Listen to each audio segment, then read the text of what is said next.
How's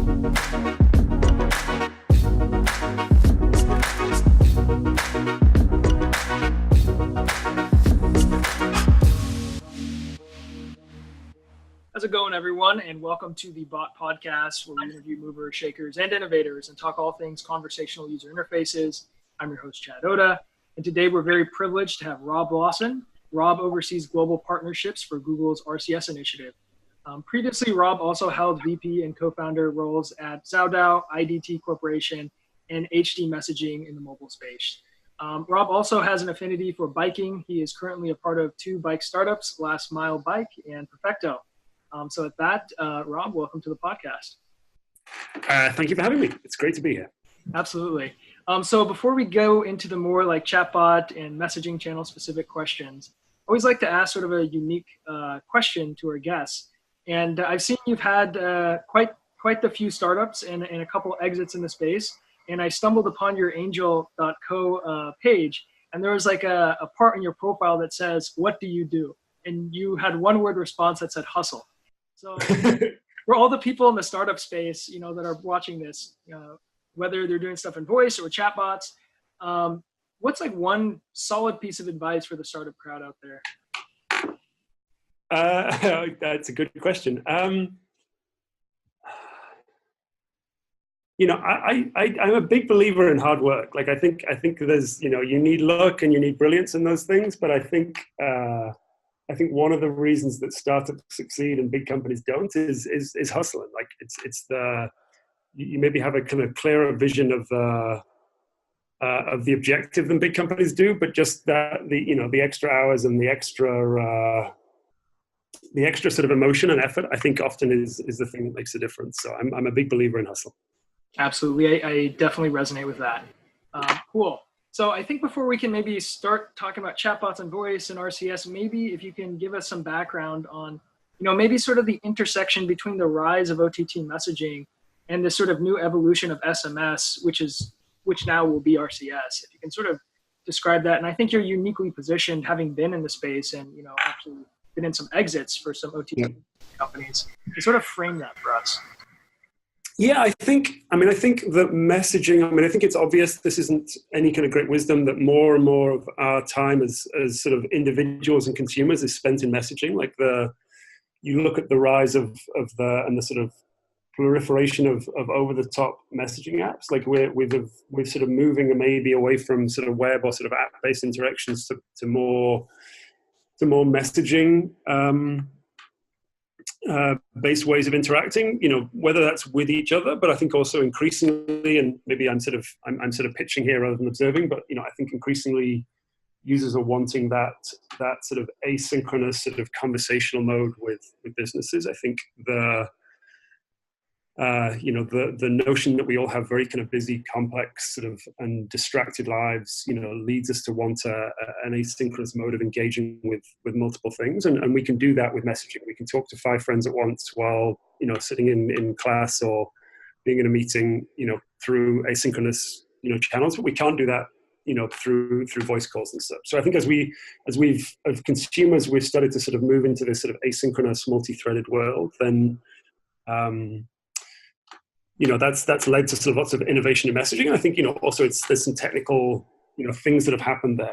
SMS has been the sort of powerhouse of the industry for more than sort of 2 decades, and it's driven through a very sort of simple protocol, and as we've moved into connected devices with big screens and touch interfaces, the ability to have a much sort of richer messaging engagement has opened up some new, possibilities and, clearly new messaging apps and services, but also, business to consumer interfaces.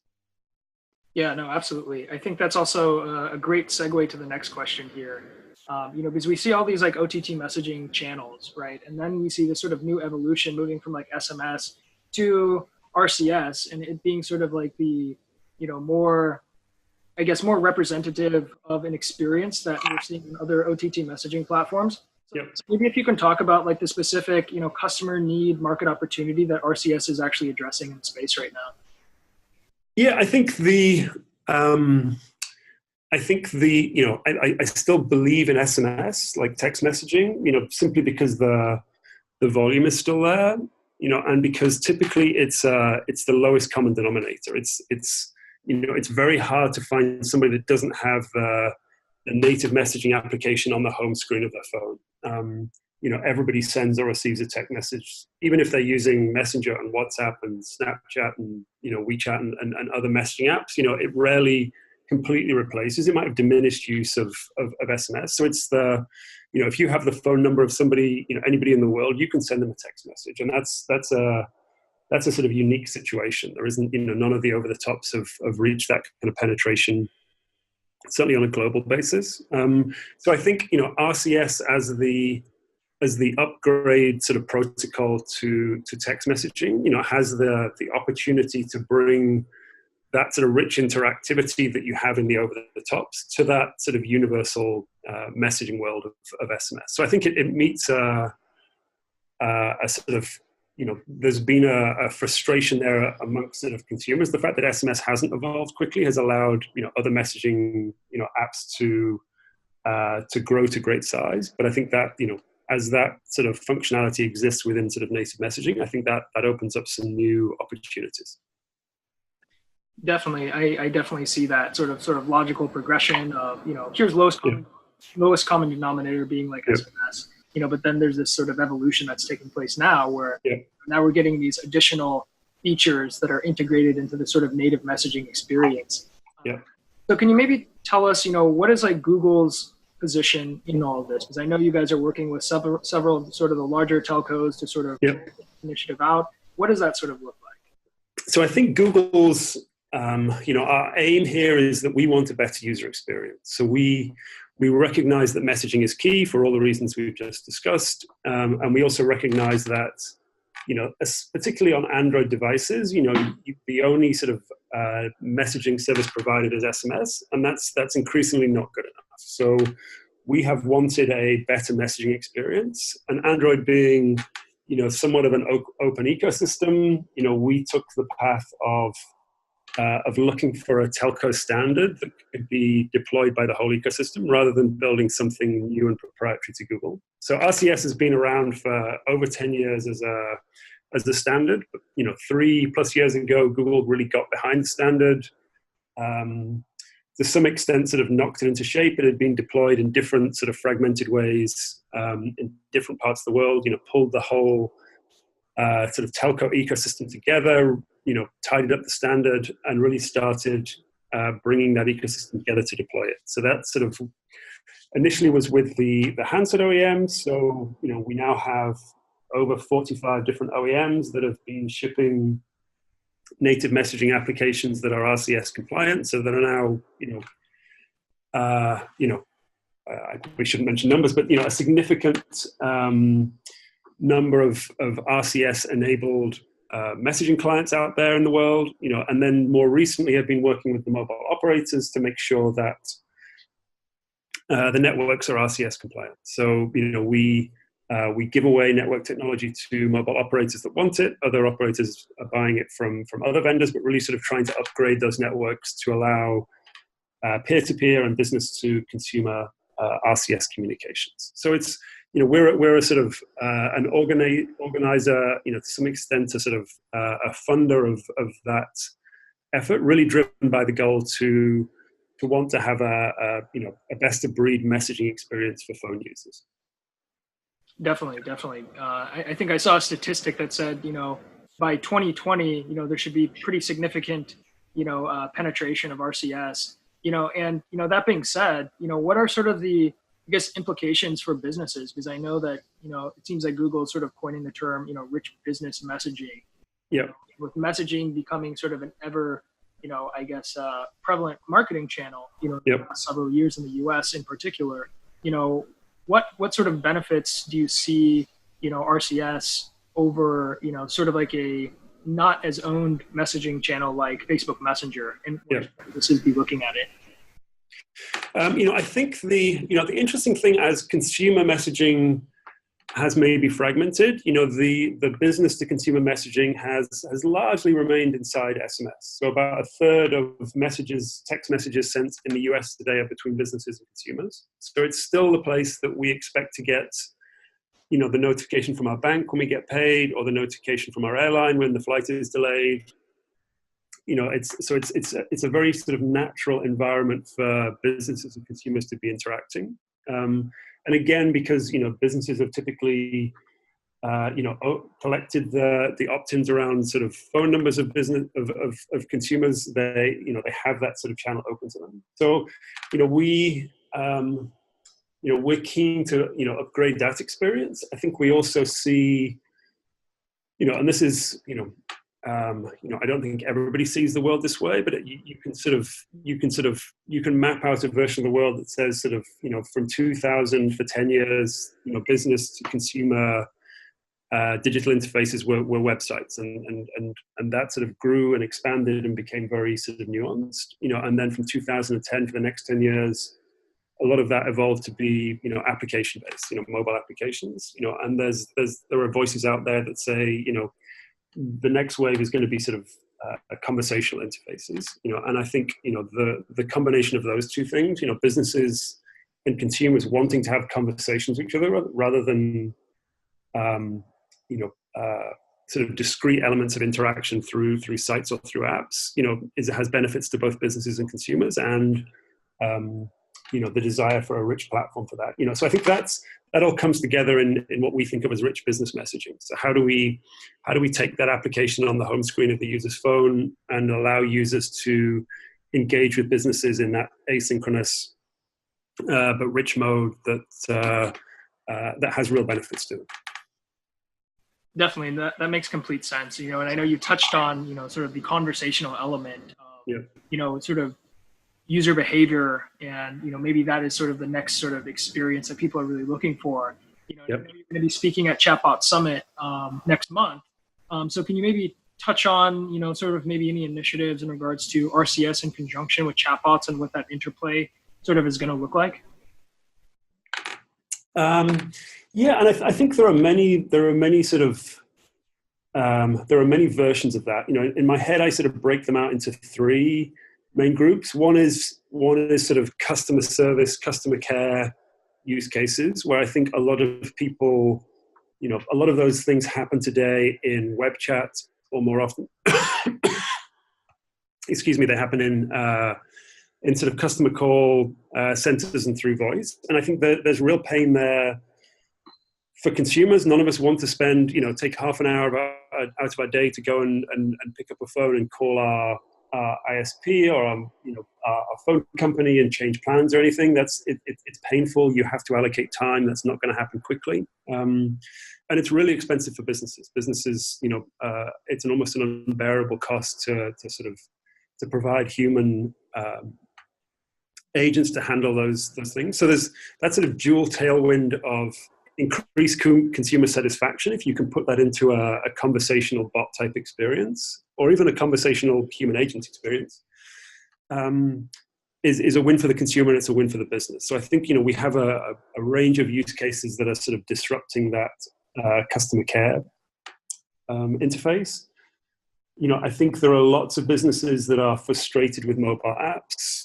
I think they're beautiful and very functional things, but they're also very expensive. And it's a classic Mary Meeker stat that 85% of our time is spent in 5 apps, and my 5 apps are different to your 5 apps, but the paradigm is true. And if you're the banking app or the hotel app or the retail app that's on screen 8 of the phone with notifications switched off, it's a very hard place to have a relationship or a conversation with your user, or for the user to find the business. They've forgotten that the app is there. So it's how do you bring some of that app type functionality onto the home screen of the device and put it in messaging? And often those things are more bot than you want to know about availability or pricing, or drill down into a sort of hierarchy of product choices and weigh up a complex set of variables around price and features and benefits and other sort of characteristics. And those things are best done through an automated experience rather than through talking to a human being a lot of the time. So that lends themselves to a sort of conversational bot experience. And then the last is what I think of as sort of marketing, where businesses are reaching out to explain offers, to promotions, to other sort of marketing objectives to users that increasingly are personalized, and they aren't mass market TV ads. They're relevant to me as the consumer based on my history and my preferences. And again, those things need to be automated and not necessarily presented by a human, and an automated sort of bot type experience is arguably the best way of providing those. So it's, I don't think everything fits into those three sort of buckets, but I think if we look at the people that are being successful in the things that we see, then many people fall into one of those three. Yeah, no, absolutely. I think those are all very I guess popular use cases when it comes to chatbots. And I think there's maybe something else to be said. When we talk about conversational user interfaces, right? I don't think sometimes people also realize that the other primary benefit is not necessarily the automation, but also the channel that it sort of resides on as well, right? So that's why I think RCS is particularly interesting when we see, sort of the rise and adoption of all these other channels when people, talk about chatbots, right? It's just like, you can have a chatbot, but if it's not already on a channel where you're getting a lot of traffic, you're not getting that same, benefit where people are saying 90% open rates and, 30% click. So, I think that's very interesting. And, maybe it leads me to my next question. For you, like, what was it like sort of initially getting into the space? Like, what was your initial interest into even getting into messaging? Because I think you were sort of very much in the heyday of, and OTT messaging companies are really seeing this sort of significant rise in the United States. And I also saw that you were also working with some Asian companies as well that were addressing different markets for OTT messaging. Yep. What I think, it's hard to know. It's hard to know why you did things in the past. Yeah. I think I've always been, I started, or I was involved with a mobile advertising company in 2001, and mobile advertising in 2001, all we had was text messaging. So we were sort of, at the forefront of how does a business sort of engage users through text messaging. And I've remained sort of fascinated by that sort of opportunity since. I think there are lots of use cases that we've talked about for that, whatever it is now, 17 years, that still haven't come to be reality. Other things like how do we understand the context of who you are and where you are and what you're doing, and the other things around you, the environmental factors, the traffic, the weather, the sports event, and how do we use that to optimize those brand interactions? And I think you can see some examples of people incrementing in that space, but it's still, more often people build a vanilla experience that is very similar to all users at all times of day in all places. So I think, I do believe that all those factors that get surfaced in a mobile device and all the data that we have around that user at that moment in time, as we build those into business interactions, you have huge user benefit there and huge business benefit there. And we're still, a very small, we've only realized a small percentage of that opportunity. So that's, it still remains fascinating to me, like how we can kind of build and optimize those things. And it's also fascinating seeing how businesses, come up with new use cases and new ways of using the tools that we provide them in ways that we didn't expect. So it's still, it's still an early space. Yeah, no, definitely ever evolving, always new opportunities that are coming, as we sort of continue to walk down this sort of this road here. So I guess, can you maybe talk about some like the initial successes that you saw, like in the messaging space, as far as like outcomes that, were really sort of profound to you, and like, okay, well, like this is where we're starting here, and this is where we're sort of working towards as far as value.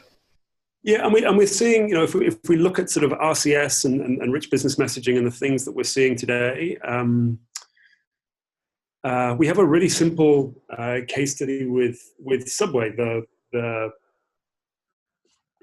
fast food company, and they have a text club in the US of millions of phone numbers that they've, consumers that have opted in to receive a weekly promotional message from Subway, and that could be, a free drink with your sandwich, a free cookie with your sandwich, 2 sandwiches, 2 meatball marinara for $11. And you go into Subway and you show this text message and you get a special, it's a special offer only for that sort of text club. and that works well for them, and it's an important part of their relationship with their customers. They upgraded that with rich business messaging. So as well as getting that message about the meatball marinara, you see a rich card. You see a large image of the meatball marinara. It's branded Subway. You've got the Subway logo sending the message. You've got Subway as the verified sender of the message. The things are in sort of yellow and green, and it looks and feels like Subway. And they see 140% uplift in redemption in store. So almost 2.5 times the number of the recipients of those messages with rich business messaging will actually go into Subway and buy a sandwich. That's not a engagement rate. It's not a conversational measure. It's hard sales in Subway, and they love that because it's the combination of being able just to show a simple image of a sandwich plus the text around the promotion, is much more emotive. I understand the value of that marinara much more when I can see a picture of it, and I'm hungry and I want that sandwich, and I'll take action based on it. So it's I like that example because the sort of KPI uplift is very strong, but also it just sort of illustrates the combination of having an image with some text is so much more powerful than just text alone. And we see that with other people. We have Overstock, a couple of other retailers doing product reviews through RBM. So you buy a table, we know when the table gets delivered. 3 days afterwards, Overstock send a message saying, here's a picture of the table, rate it 1 star to 5 stars. And then there's sort of chipped little button underneath the picture of the table with like 1 star, 2 star, 3 star, 4 stars, 5 stars. And I just, all I have to do is tap 4 stars and I'm done. Like, I don't have to click through the link in the email and go to the website and remember my password and log in. I just see the table, I hit 4 stars, and I've rated that product. And they get more than a tenfold uplift in people rating their products because it's so easy and it's so it's so obvious that you can do it. You can do that walking along the street or sitting in a meeting, and that has real user benefit, but also has real benefit to them because they get much more engaged users. They get much better rated products, which leads to sort of customer satisfaction with the next shopper. So it's little things like that where you just see just that increased utility, changes the way that users interact for benefits on both sides.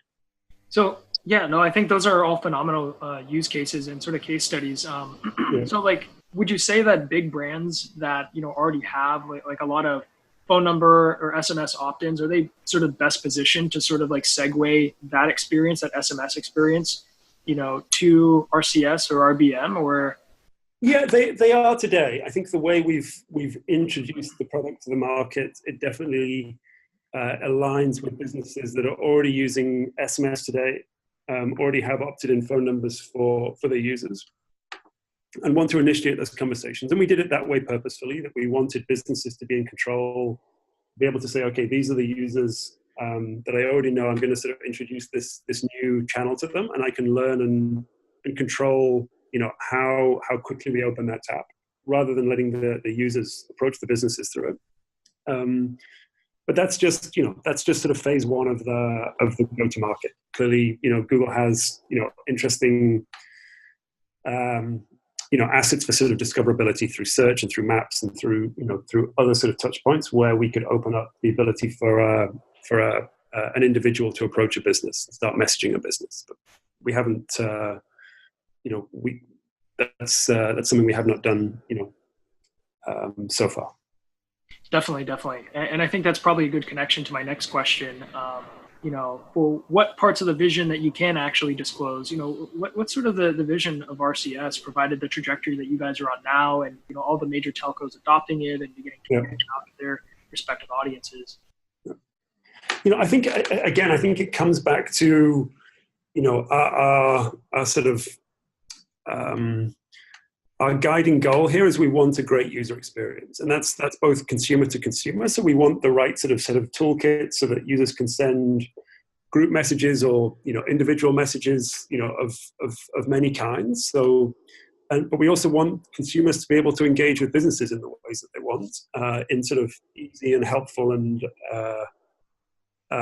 sort of beautiful ways. So that's we're the roadmap is driven through that. So it's really how do we learn what are the right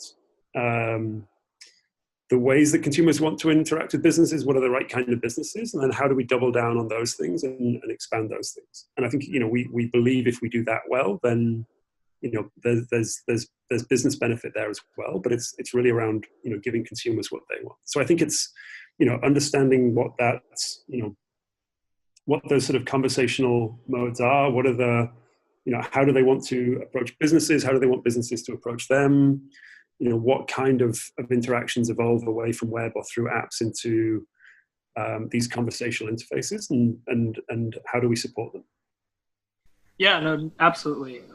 So I know we talked about, enterprises leveraging RCS and RBM right now, but, let's say that, there's a sort of SMB, so how difficult, what's the process look like for, someone that is running an SMB to leverage something like RBM for their customers and beginning to get them to opt into these experiences? It's pretty easy. So we have a developer API. It's not public. You have to, we have to give you access to that, but there are some fairly simple steps for that to happen. That's not, we don't make that sort of overly complicated. And then, I think, there are some, you can build very sort of, rich experiences with many intents and payments integrated and location services and, a lot of sort of back-end calls, and those are great. But also you can do some very simple things. And I think, we look, we have a carpet cleaning business today. And if you call them up and they don't pick up the phone, then it defaults to voicemail, and you get an option there to trigger a messaging-based experience. And then you get into basically a messaging bot that will, you go through booking an appointment. So well, how many rooms do you want carpets cleaned in? Are there any special stains? You go through, what day, what date you want that thing. Do you want it, you get time slots, you pick a time slot. And then you book your appointments, so that's great for the business because they can't, it's a small business. They're not going to pick up the phone 24 hours a day. It's great for consumers. They can do those things in an automated, bot environment. And it was simple for them to set up, and again, at the end of, that when the day of the appointment, you get messages, hey, don't forget, we're coming today at 3 to clean the carpets. When it's over, you get a sort of thank you and a ratings message. So again, hard for a small business to provide that with sort of human contact, but you're gonna send that message every day to all those customers that are getting their carpets cleaned. There's no error there. It's a better experience for the customers, and it's much cheaper for the business. Similarly, a massage business that does something very similar, that you can book and schedule a massage. You can change the time of your massage. You get ratings. You can kind of scroll through cards and see the different staff that can provide the massage. So you can pick them by name, but also see sort of photos. Who was that I had last time? You might not remember the name, but maybe you'll pick up the photo. So again, there are sort of benefits to doing those things through messaging that other channels don't provide. But again, not, simple for the business to set up. Yeah, no, I think that's fantastic. So people want to check it out. They just have to sort of go to your RCS website and then sort of apply to get access to that platform. Yeah, so if you go to jibe.google.com, you will see, there are places there you can sign up for sort of email updates, or if you want to get access to the platform, there's a little form you fill out, and that will come through to us, and then we just need an NDA and some simple terms of service, and then you'll be on the platform. Cool. Yeah, I think the audience will definitely have to check that out, and I know I certainly will be checking that stuff out. So if someone today wants to go and like test, one of these experiences out, do I have to have sort of the Google messaging application installed, or how does that work? Yeah, you have to have RCS on your device if you're a sort of end consumer, and today that's, it's going to be, we're live today in the US, Canada, and Mexico on some, not all of the carriers. So it's available on some, not all. You'll see more markets launched. Potentially this month we'll be in some European markets, some more Latin American markets, and probably by the end of the quarter, some additional Asian markets, with more carriers launching in all of those markets that were already in place. So it's it doesn't reach everybody today, but I don't think there's a a carrier sort of globally that isn't working on RCS deployments. So you'll see pretty heavy adoption next year. Cool. Yeah, I'm definitely looking forward to checking that experience out.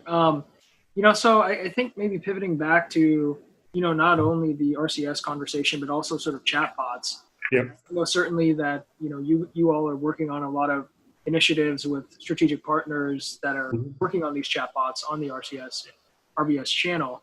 Can you maybe talk about like maybe some of the current obstacles or challenges just within this ecosystem that people need to be working on or sort of know of?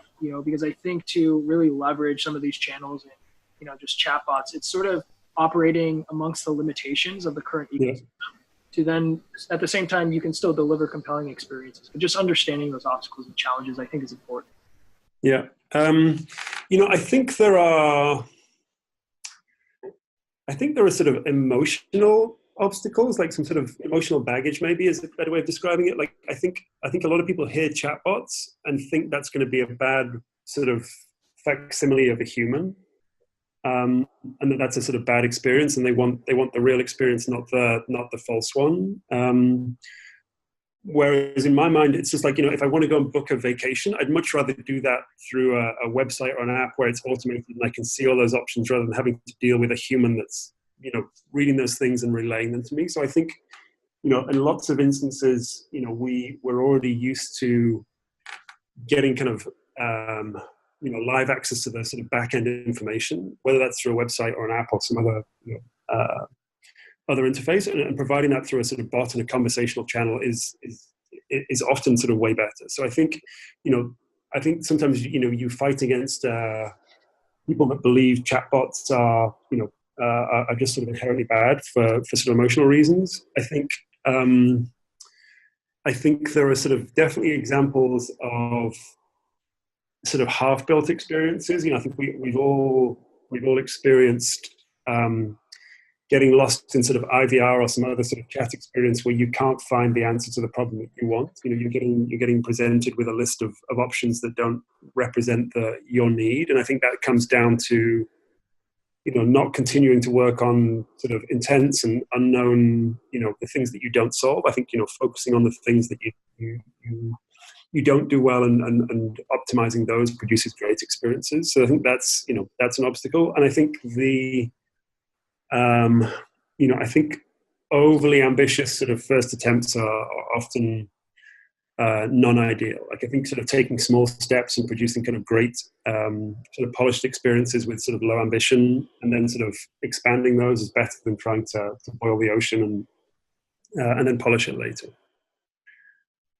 Yeah, no, absolutely. I agree with all your sentiments. I think it's just like the nature of like any emergent technology, right? People get so enamored by the technology and they forget about the outcomes, because I think in particular, we look at this hype cycle for chatbots, right? And, everyone wanted to push like these ultra, AI, NLP bots. Yeah. Now we're sort of coming back to ground, with crowd disillusionment a little bit. And, I think the thing that we're seeing is that, a lot of the more simple rule-based bots, maybe they're not as intelligent, but they still provide a whole lot of utility for end users of these experiences. So yeah, no, I think, and also I think particularly in a sort of combined sort of visual sort of textual world, like I think if you think about an IVR menu when you get read 8 or 9 different options and you have to pick one, that's really hard. Like if I have to remember all 8 or 9 and then go back and pick the one that's relevant, like my brain struggles with that. But if you give me 8 or 9 things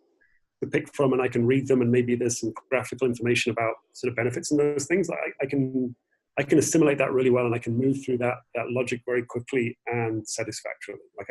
And that's better to me than having to speak my need or type my need. So I think those sort of it doesn't have to be it doesn't have to be voice, it doesn't have to be NLP. Like the logic sort of tree flows are often the most beneficial. Yeah, I agree with you. I think it's it's just like, I guess, a matter of reducing friction and just like the cognitive load of making it easy for people to use. Right. And I know that at Chatbot Summit, I think you're going to be bringing up some partners on stage that are sort of working with RCS or Or can you talk about any of those partners and maybe some of the chatbots that they're rolling out for their customer bases? Or do we need to see your talk at Chatbot Summit next month?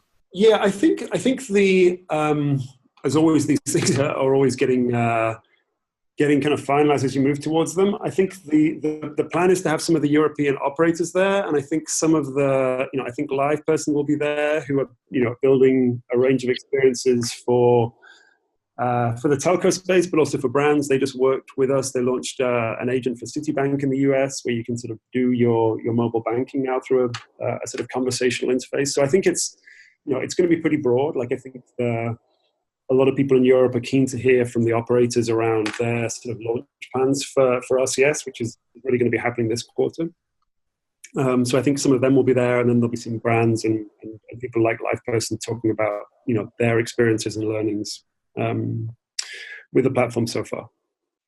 Yeah, no, absolutely. And I think going off of that point, I do really believe that like the major beneficiary of RCS or just, chatbots in general will be sort of like these mid-market enterprise companies that already have a lot of these use cases that align very closely to technology that is coming out. So can you share like any like facts or insights that, would, I guess, be of interest to some of these executive level stakeholders that are sort of hearing about this messaging buzz or chatbots, and, like what is that thing or insights or facts that make it very compelling for them to jump on the bandwagon now and not wait 2 years, 3 years, 4 years, 5 years? I mean, I think some of those excuse me, I think some of the stats I mentioned around sort of the KPI success that people like the Overstocks and the cities and the subways are having, I think those are always reassuring to people. It's people like to be early adopters, but people don't typically want to be first. So hearing that other people are getting good results, I think, is always encouraging. So we're trying to publish more and more of those. I think, the other stats that I like, I like that Mary Meeker, 85% of my time is in 5 apps. And I think for most businesses that, they're not one of those 5 apps. And I think, we hear, I hear that on, several times a week, that people are frustrated by the coverage and the efficacy of the apps compared to the cost there. I think I heard the CEO of T-Mobile speak a few weeks ago, and he said that 39% of Americans would rather clean their toilet than make an IVR call. I don't know if you made that up, but it's a great stat. Yeah. But I think that speaks to the pain of customer service and how broken those interfaces are. And I think I don't think everybody gets the sentiment there. I think that's there are some obvious sort of easy wins there. So I think those are my favorite stats, I think. No, yeah, absolutely. I completely agree with all those facts. I think, you're right. It's like when you see those real case studies, I think that's oftentimes the most compelling evidence, right? Because I know that that lift of engagement you were talking about with Subway, I think that's a crazy number to even hear. Yeah. So that being said, do you have any like best practices, just around this space, whether it be specific to, RCS or chatbots that you can share with us? I think, I think you mentioned this, but I think don't get wrapped up in the technology. Think about what your business need is and what your consumers are looking for, and follow that. And I think that leads to success. I think be sort of modest in sort of ambition. Like take a series of steps rather than one giant leap. You said, I think you spoke to Ofer from Chatbase. I think there are good analytics providers in the space, and they sit across a whole range of businesses and brands. So I think they're often good sources of wisdom. So, there are a range of people in that space, but I think they often sort of speak publicly. They often release sort of aggregate data and sort of success cases. So I'd sort of pay attention to them. Like one of Ofer's things that I heard him say recently was, the most successful chatbots are for the things that consumers really love or things that consumers really hate. Like if you have real passion around whether that's positive or negative passion, then providing a sort of bot experience and a sort of conversational sort of UX around engaging with that thing is likely to be successful versus something that consumers don't care about is less likely to be successful. So things like that, like I think you can, look at those people that either are sort of early adopters and sort of establishing best practice, or those people that are measuring across a wide range of people that are succeeding and failing and looking for data from them. I think that's, I'd encourage people to follow those sources. Yeah, no, absolutely. I'll definitely have to check out more of his videos. I know he's been putting out several as of late. Cool. Well, at this point, I just want to, give you the floor. And if you have any, updates or things you want people to be aware about when it comes to RCS and, what Google is doing in the space, I'll give you the floor. Great. I don't know if I can cope with a floor with no questions. I think it's an exciting time. Like, I think I really do believe that we're getting into this sort of period where consumers are going to want these conversational experiences, and clearly there's lots of channels. There are lots of over-the-top messenger platforms. There, Apple have got theirs. We're backing RBM. I think there's as you've mentioned, there's lots of sort of commonality between those. So to a certain extent, you don't have to pick, one or the other. Build an experience and deploy it on different channels. I think meet your consumers where they are. Like, understand what your consumers are doing, what their messaging habits are. And try and meet them there is likely most successful. We provide, I think a very easy to use API. So, if you're interested, we would love to hear from you. We'd love to sort of walk you through the opportunity and see what you can build. Yeah, absolutely. And I know you're going to be speaking Chatbot Summit next month, but are you going to be speaking at any other conferences? Where can people find you if they want to learn more? I am at a digital marketing summit in Charlotte on Thursday this week, and then a customer service summit in Brooklyn, New York on Friday this week. And then I think after that, it's the Chatbot Summit in Berlin. Cool. Sounds good. Well, when we get to Berlin, I'll definitely have to meet you in person and definitely chat more. Before I let you go, I always like to ask this question to all of our guests, especially, just like in a sector that's seeing so much innovation and so much emergent technology, what sort of keeps you motivated? What keeps you inspired at the end of the day? I like change. So I love the fact that the space continues to evolve very quickly, and there's always the things that we have today and that we're working on, and they're exciting, but then there's always the 10-20% of our time that's, we're working on the next thing that hasn't been released, and the businesses that are doing exciting things that we can't talk about yet. And that's exciting. Like, seeing that sort of fast evolution, seeing how, consumers respond to those things and using that to shape the next thing. That's just fun. I love this sort of, sometimes you think things aren't changing quickly, but if you take a step back, the speed of change here, I think is really exciting. Yeah, no, I absolutely agree. I love it. Hey, well, Rob, I appreciate you coming on the Bot Podcast again. We'll definitely have to have you come back here soon. And I know you and I will get a chance to meet in the next month. So take it easy. Wonderful. Really appreciate the opportunity. Nice to chat to you.